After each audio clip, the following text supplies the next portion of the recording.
Welcome to प्रधान पाठशाला। आज हम कक्षा 10 के पहला चैप्टर पोएम रीड करेंगे जिसका नाम है डॉस्ट ऑफ द स्नो। अच्छा, पोएम को जाने से पहले हम कुछ बातें बताना चाहेंगे। क्या है ना, हमारा सोसाइटी में बहुत सारे सुपरस्टिशन होता है। जैसे कि आप लोगों को पता होगा, हम जब घर से निकलते हैं, यदि एक कैट रास्ता काट लेता है तो हमको घर में बोलते हैं कि अब मत जाओ। और ऐसे बहुत ही कुछ है, जैसे कि कोई स्नीज करा हुआ तो वो सबको अशुभ माना जाता है। ऐसे भी तुम्हारे साथ होगा ना? हाँ, ऐसे सबके साथ होते हैं। हम बहुत सारी चीज़ें को ऐसे, हमारे अंधविश्वास सोसाइटी में होता है ना, हम बहुत सारी चीज़ों को अंधविश्वास मानते हैं। वैसे ये जो हमारा पोएम है आज, dust of the snow, written by Robert Frost. Robert Frost एक बहुत ही फेमस पोइट है अमेरिका के। वो एक रियलिस्टिक पोइट है।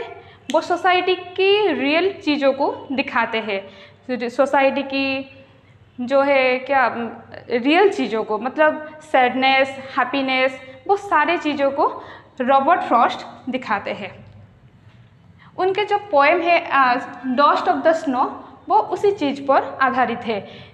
इस पोएम को पढ़ने के बाद हमारे मन में जो अंधविश्वास को लेकर एक कंसेप्ट बसा हुआ था ना, वो आज क्लियर हो जाएगा। वो कुछ भी नहीं है, वो एक हमारा कंसेप्ट है। जहाँ हम सोचते हैं अगर हम जाते समय हमारा बिल्ली ने रास्ता काट लिया तो हमारे साथ बहुत कुछ बुरा होगा। ऐसे कुछ भी नहीं होता है। उसको रास्ता पार करना होगा। वो उसको क्या पता है हम रास्ते में जा रहे हैं, उसको तो पता नहीं है ना। तो वो एक कंसेप्ट है।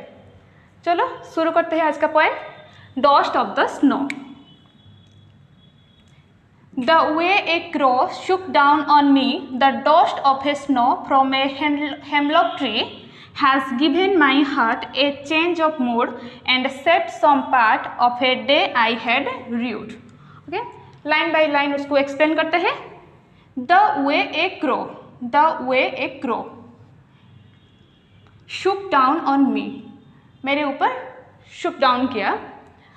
द वे क्रो, ये दिखाती है कि वो पोएट जो है वो एक विंटर की सीजन में एक रास्ते में जा रहे थे। वो यहाँ दिखा रही है, दो सिंबल है यूज़ किया है। एक क्रो का यूज़ किया है और एक हेमलॉक ट्री का यूज़ किया है।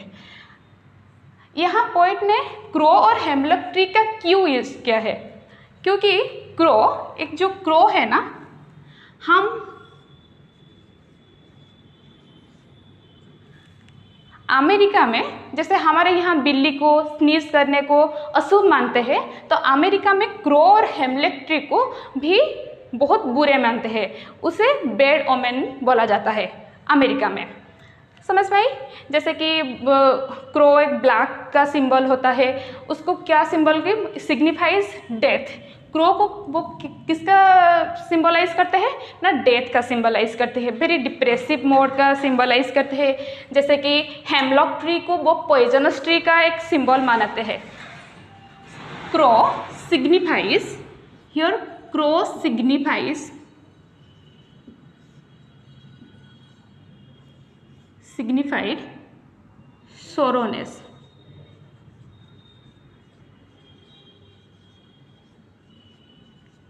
Sorrowness, depressive mode,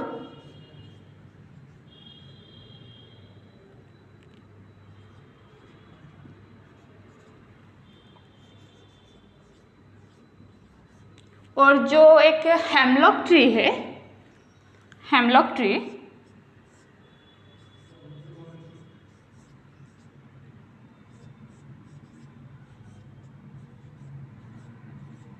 वो जो हेमलॉक ट्री है उसे अमेरिका में बहुत ही अशुभ मानते हैं।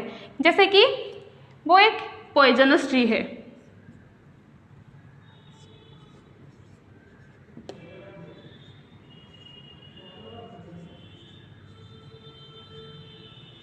ए पॉइजनस ट्री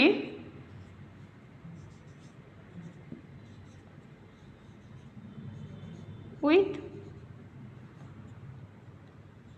white flowers। समझ में आई बात? तो यहाँ हमारा दो सिंबल यूज करा गया है, जैसे कि एक क्रो का है और एक हेमलॉक ट्री का है। हाँ, तो जब हमारा पोएट ने रास्ते में जा रहे थे, उनके ऊपर the way A crow Shuk down on me, उनके ऊपर एक क्रो ने क्या किया, शुक डाउन किया, सेक ए वे, कुछ गिराया। क्या गिराया? The dust of the snow, dust of snow. क्या गिराया ना? Dust of the snow. यहाँ हमारा डस्ट ऑफ स्नो क्यों यूज किया गया है? डस्ट ऑफ स्नो, डस्ट का मतलब क्या होता है? क्या यूज किया गया है? The dust of snow. ये बात तो हमारी समझ में नहीं है, डस्ट ऑफ स्नो क्यों यूज किया गया है। डस्ट का मतलब क्या होता है? डस्ट का मतलब होता है, हम क्या बोलते हैं? हम बोलते हैं धूल को डस्ट बोलते हैं, पर यहाँ स्नो बोला गया है और डस्ट क्यों बोला गया है? डस्ट का मतलब होता है some particles of snow, snow flakes. तुम कभी मूवीज में देखे होगे, स्नो बारिश हो रहा था होगा, वो क्या है ना? फाइन पार्टिकल्स, फाइन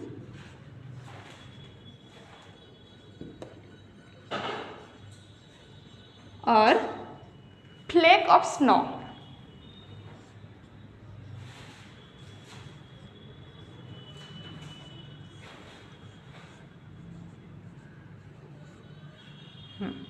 छोटी छोटी पार्टिकल्स स्नो की, उसे बोला जाता है डस्ट ऑफ स्नो। हाँ, जब एक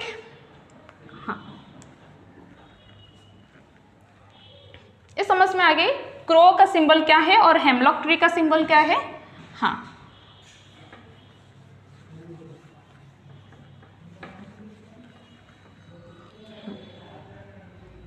तो पोएट बोलते हैं वो जब अमेरिका के एक सड़क में जा रहे थे, क्योंकि रॉबर्ट फ्रॉस्ट अमेरिका के पोएट है, तो वहाँ के एक हेमलॉक ट्री के है ट्री। हेमलॉक ट्री में बता दिया, हेमलॉक ट्री का मतलब क्या हुआ? हेमलॉक ट्री का मतलब है कि एक पॉइजनस ट्री, हेमलॉक ट्री ऐसे एक पॉइजनस ट्री है। Okay, the way A crow Shuk down on me, यहाँ एक कौवा बैठा है। ओके, यहाँ एक कौवा बैठा है। हमारे पोएट यहाँ से गुजर रहे थे, हमारा पोएट यहाँ से गुजर रहे थे, तो कौवा ना क्या किया ना, शुक डाउन ऑन मी, उनके ऊपर वो जो यहाँ बैठा था, यहाँ क्या हुआ, डस्ट ऑफ स्नो गिर रहा था। तो डस्ट ऑफ स्नो क्या होगा, वो एक पेड़ के ऊपर कवर हो गया था, तो जब वो कौवा आकर यहाँ पर बैठी होगी तो क्या होगा ना, वो स्नो का पार्टिकल्स आकर वो पोएट के ऊपर गिर गया। समझ में आई बात?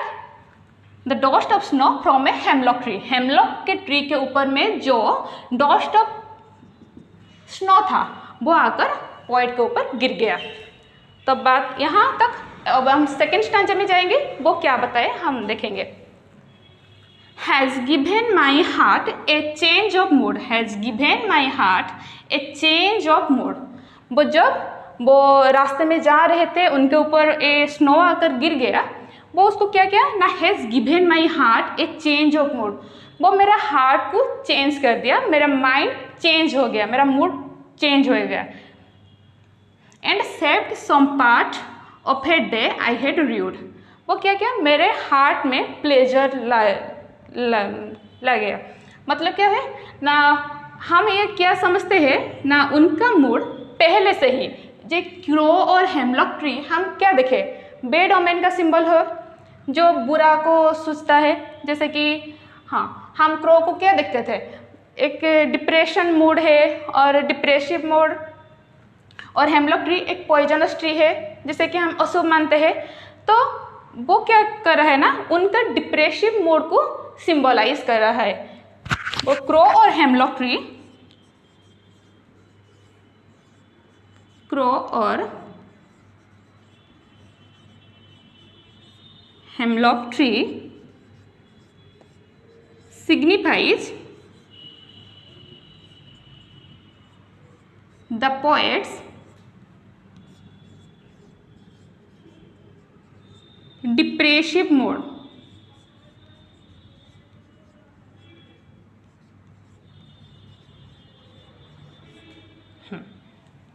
तो हमको क्या पता चलता है, तो पहले वो राइटर, वो पोएट क्या था ना, डिप्रेसिव मोड में थे, इसीलिए हमको यहाँ क्रो और हेमलॉक ट्री का सिंबल यूज किया गया है। नहीं तो पोएट यहाँ क्रो की जगह पैरट का यूज़ कर सकते थे, पिकॉक का यूज़ कर सकते थे, पर वो बैड लक को सुचाना चाहते थे, इसीलिए वो क्रो और हेमलॉक ट्री का यूज़ किए हैं। हाँ, उसके बाद वो बोलते हैं कि has given my heart A change of mood. वो पोएट बहुत ही डिप्रेसिव मोड में थे, पर जब उनके ऊपर शुक डाउन का मतलब मैं बोली थी ना, शुक डाउन,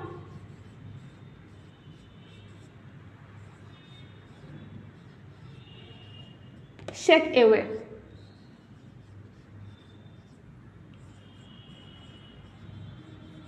उनके ऊपर जब आकर गिर गया स्नो, उनका हार्ट में एक चेंज आया। वो जो डिप्रेसिव मोड में था ना, वो उसके मन में बहुत आनंद आ गया, वो बहुत खुश हो गए। देखो, जो क्रो और हेमलॉक ट्री बेड का सिंबल थे, वो उनको हैप्पीनेस दिए, वो खुश हो गए जब वो स्नो आकर उनके ऊपर गिर गया। स्नो बहुत वाइट होता है, वो प्योर का सिंबल होती है, वो उनका मूड में चेंज आ गया। वो सडन रियलाइज़ किए कि मैं आज दिन का एक बहुत बड़ा पार्ट क्या किया ना, डिप्रेशन में बिता दिया हूँ। एंड शेप्ड सम पार्ट में ऑलरेडी बहुत सारे टाइम सैडनेस में बिता दिया हूँ, इसलिए अब मुझे वो और दिन बेकार में नहीं देना चाहिए। इसीलिए वो क्या किया ना, वो यूटिलिटी में वो डे को और जो बाकी दिन है वो उसको खुश रहने में ट्राई करेंगे। इसलिए क्या यूज़ किया गया, र्यूड का मतलब, ये जो र्यूड है इसका मतलब क्या है,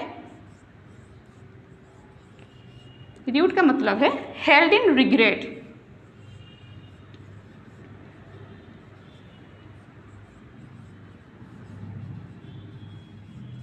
हेल्ड इन रिग्रेट, वो दिन का वो एक पार्ट रिग्रेट में बिताते हैं, इसलिए वो चाहते कि वो बाकी का जो दिन है वो रिग्रेट में ना बिताए, वो उसको हैप्पीनेस में बिताए। वो समझ में कैसे आए ना, जब क्रो ने उनके ऊपर स्नो गिराया जब ना, उनके मन में एक हैप्पीनेस आ गया। वो सोचने लगा मैं आज दिन में बहुत डिप्रेशन था, इसीलिए वो दिन मेरा बेकार गया है, इसलिए अब से मैं, वो सडन रियलाइजेशन हुए कि मैं अब से डे को बहुत अच्छे से बिताऊंगा। तो जब हमारा ये है जो क्रो और हेमलॉक ट्री बेड का सिंबल थे, वो उनके लिए हैप्पीनेस का कारण हुए। इसलिए बेड नाम की कोई चीज़ नहीं है, हम जिसे बेड मानते हैं ना, वो हमारे लिए हैप्पीनेस का भी कारण हो सकता है, पर हमारा ये दिमाग का माइंड सेट होता है कि हम माइंड सेट कर लेते हैं, जो क्रो को हम देखते हैं तो वो एक बेड का सिंबल है, हमारे साथ बुरा होगा, पर वैसे कुछ भी नहीं है। उनका मोरल ऑफ द पोएम क्या है ना, nature can heal any time. Nature यहाँ एक बड़ा ही प्ले रूल क्या है, नेचर का रूल यहाँ बहुत बड़ा है। वो बोलते हैं कि नेचर में एक क्रो आती है, हेमलॉक ट्री आती है, इसीलिए nature can heal us, nature can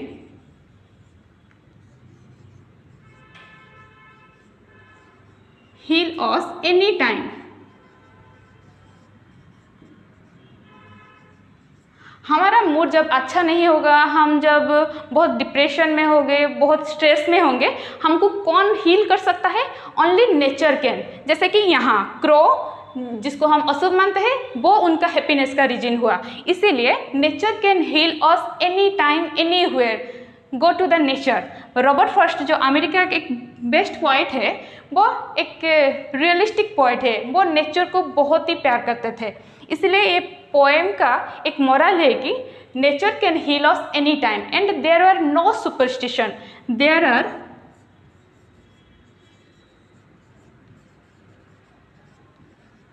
no superstitions.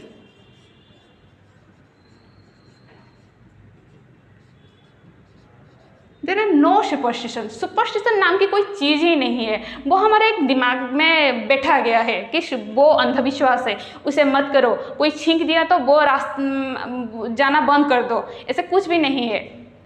समझ में आई ना? हम एग्ज़ाम देते जाते होंगे, हाँ कोई छींक दिया तो हम क्या एग्ज़ाम नहीं देने जाएंगे? नहीं, वैसे कुछ भी नहीं है। समझ में आई बात? तो हम अब कुछ पोएम में यूज़ किए गए लिटरेरी डिवाइस को देखेंगे, क्या क्या लिटरेरी डिवाइस यहाँ यूज़ किया गया है।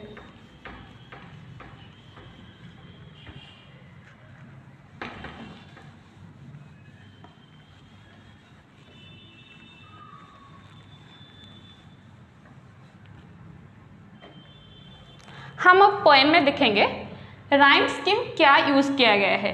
Rhyme scheme,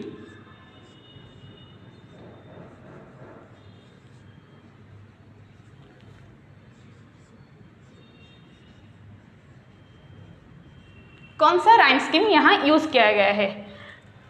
the way A क्रॉ Shuk down on me the dust of snow from a hemlock tree. देखो कौन सा राइम स्कीम, ये है क्रॉ है, इसको हम ए लेंगे, ऑन मी, यहाँ मी है, इसको बी लेंगे, क्रॉ मी, ये ए हुआ, मी बी हुआ, स्नो, ये क्रॉ है, ये स्नो है, ये भी ए आया। और हेमलॉक ट्री, ट्री ये मी था, बी हुआ था, और ट्री बी हुआ, इसलिए यहाँ क्या हुआ राइम स्कीम, ए बी।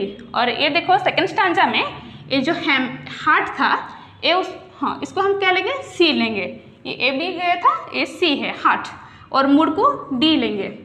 और ये पार्ट देखो, हार्ट पार्ट, हार्ट कौन से राइम आती है राइम स्कीम, हार्ट ये पार्ट है, ये भी सी आती है, और ये मूड, ये रूड, मूड रूड, समझ में आती है ना राइम स्कीम, ये डी सेम साउंड आती है, इसलिए कौन सा राइम स्कीम है उसका, ए बी सी डी। देखो ए बी सी डी, ये उसका राइम स्कीम है। और हम देखेंगे कौन सा लिटरेरी डिवाइस यूज़ किया गया है। पहला लिटरेरी डिवाइस हम देखेंगे उसका एजोनेंस। कौन सा लिटरेरी यूज़ किया गया है, assonance.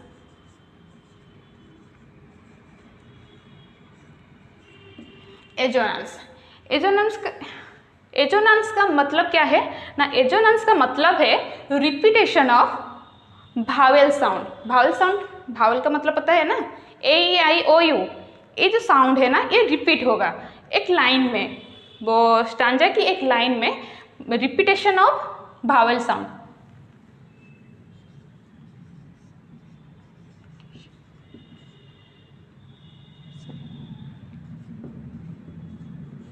Repetition of vowel sound.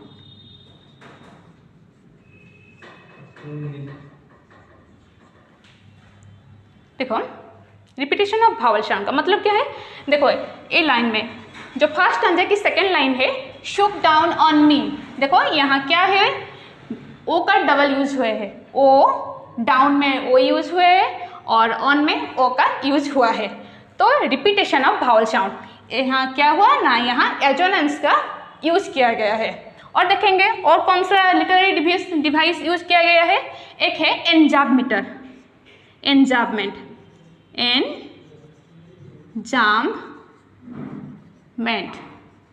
और एक एन्जार्बमेंट का यूज़ किया गया है। एन्जार्बमेंट का मतलब क्या है ये हम देखेंगे। जब कोई पोएम में राइटर ऐसे स्टांजा का यूज़ किए होंगे और यहाँ जब तुम देखो एक लाइन में कोई भी पंक्चुएशन मार्क का यूज़ नहीं किया गया है। देखो the way A क्रॉ Shuk down on me the dust of snow from a hemlock tree has given my heart a change of mood and shaped some part of a day I had rued। यहाँ कहीं पे भी कमा full stop किसी का भी use नहीं किया गया। इसका मतलब पोइट हमें आगे कुछ बताना चाहती है, यहाँ कोई पे भी वो स्टॉप नहीं किया है, इसलिए क्या है एक लास्ट में ही वो फुल स्टॉप का यूज़ किया गया है। देखो द वे ए क्रॉ, एन्जार्बमेंट का मतलब है, एन्जार्बमेंट का मतलब क्या है, When the same sentence continue to the next line. When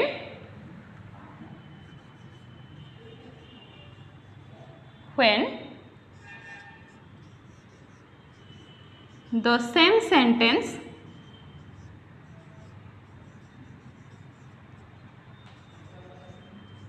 continues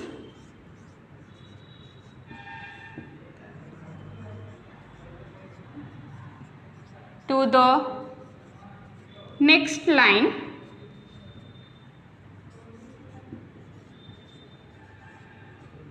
without using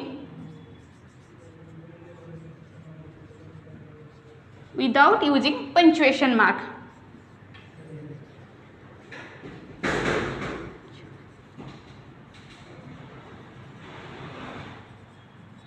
okay, वो है ना एन्जार्पमेंट। और कौन कौन सा लिटरेरी डिवाइस यूज किया गया है देखेंगे। एक गया एजोनेंस और एक गया एन्जार्पमेंट और एक है अलिट्रेशन।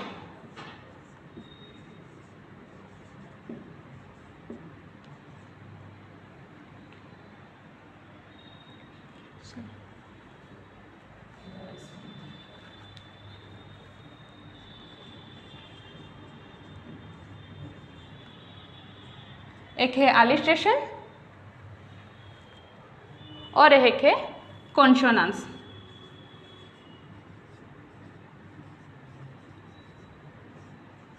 कॉन्सोनेंस एक कहाँ यूज किया गया है? अलिट्रेशन का मतलब है जब the occurrence of the same letter or sound, the occurrence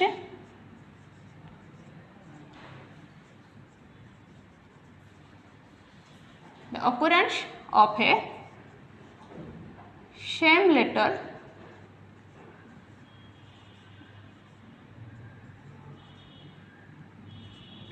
or sound in a line और क्लोजली रिलेटेड वर्ड। देखो कौन सी स्टैंजा में यूज किया गया है इसे? हाँ, ये जो है हैज और हैट, ये क्या है ना, same letter, the occurrence of a same letter has, closely related word has और हैट। और कहाँ यूज किया गया? Saved and some. Saved and some closely related word है, बिगिन्स हुआ है एस से। ये क्या हुआ? अलिट्रेशन हुआ जो कि पोएम के अंदर यूज किया गया है। और कॉन्सोनेंस, कॉन्सोनेंस का मतलब क्या है? Repeating of consonant sound.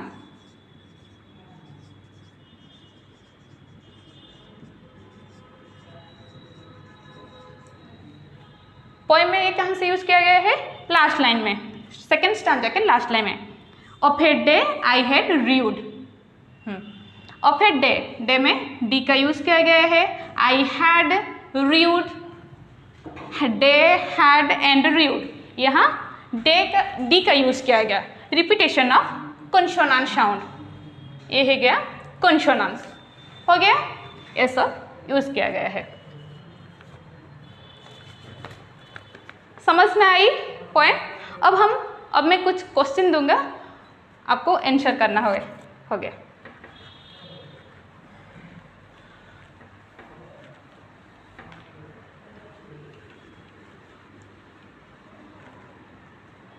Answer दीजिए। मैं कुछ क्वेश्चन आपको बोलती हूँ। What is a dust of snow? Answer बोलिए। What is a dust of snow? मैं बोला हूँ, अब आप उत्तर दीजिए। डस्ट ऑफ स्नो का मतलब क्या है बताइए? डस्ट ऑफ स्नो का मतलब है फाइन आर्टिकल्स ऑफ स्नो और स्नोफ्लेक्स। बोली थी ना मैंने, dust of snow means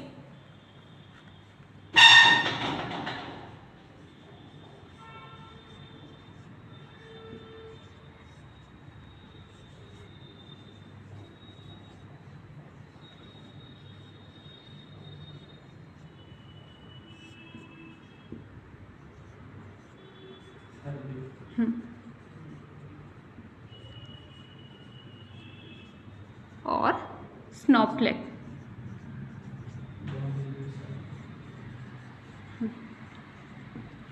note down कर जाओ और 2 क्वेश्चन तो घर में करके लाओ।